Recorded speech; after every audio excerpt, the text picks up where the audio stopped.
to begin chiropractic care for this one. We did a trial run with this limb, so it should look something like that. Okay, I know our patient has dislocated joints, but these limbs work quite differently from ours. Turns out they have a row of joints like snakes.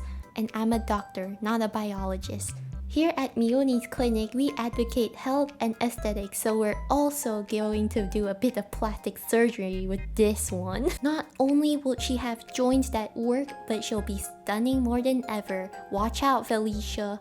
You think I don't know what you do at night, Felicia? I'm talking about cyber croquette, cables you left alone for a year type of core. It's gonna be amazing. To the point where people will say, hey, you're pretty disorganized. Why thank you, someone from the streets. Now it's time for resinification, so that the joints can fully heal and don't go all over the place like a slinky. Also, please be careful with resin and do your research. It's not your everyday chemical. My clownery decided to buy this out of a whim because I saw DIYs out of it and I'm like, great, let's go.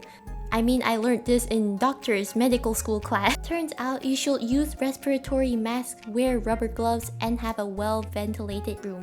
All of the 3 things I don't have. So I asked our beloved supplier whether or not her particular resin was okay, and she said it was lung safe.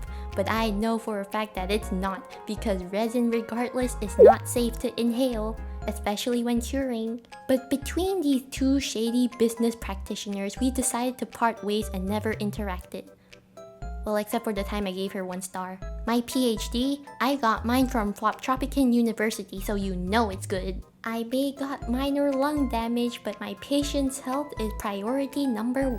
We also administered pills and drugs in the resin so that her joints and bones may be slick and healthy. You're probably wondering where we found this patient. Well, we found her in the far, far away lands of my back closet, and we knew that she needed help.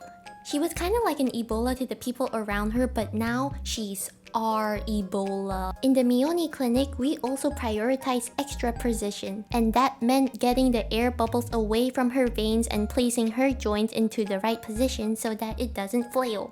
Unfortunately, it was a tiring and gruesome process because her joints kept popping about, but that's okay because I managed to make her stay with my beloved rock presses, which are only made by the finest rocks that provides nutritional benefits like slayification and Julialism. Ooh. Once the resinification is done, we placed her in a hand press on her bed and hope that her limbs stay intact in the next 48 hours. We can only hope now. But hey, she can have a free body piercing for her next appointment.